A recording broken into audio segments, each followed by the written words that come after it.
Good evening. We begin tonight's broadcast in Washington. The Supreme Court officially rules on two final cases before its summer recess.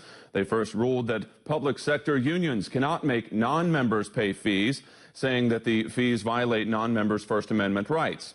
In the second, the Supreme Court strikes down the Affordable Health Care Act's contraception mandate in the highly anticipated Hobby Lobby case. With a 5-4 decision, the High Court ruled that employers of closely held corporations with religious objections can refuse to cover contraception. One America's Amanda House is in our Washington bureau and has more on the fallout from the decision. The Supreme Court reaffirmed what our family has always believed, that America is a country founded on and sustained by religious liberty.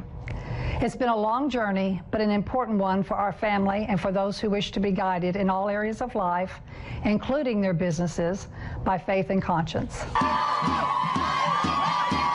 This is a victory for owners of the arts and crafts chain, as the Supreme Court says for-profit companies do have the right under U.S. law to religious liberty. Supporters of Hobby Lobby called on the justices to defend religious freedom. Here's Governor Bobby Jindal of Louisiana.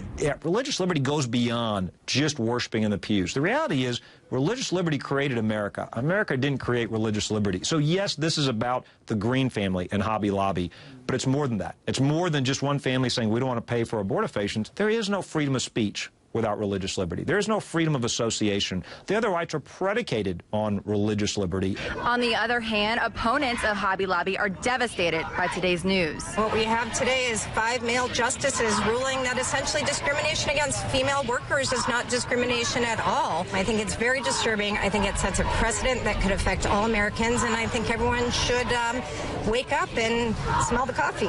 The ramifications of this Obamacare showdown will go beyond health care.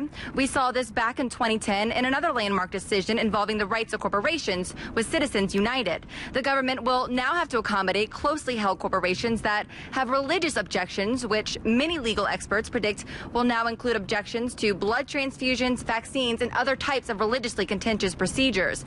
This hasn't been a good few days for the Obama administration.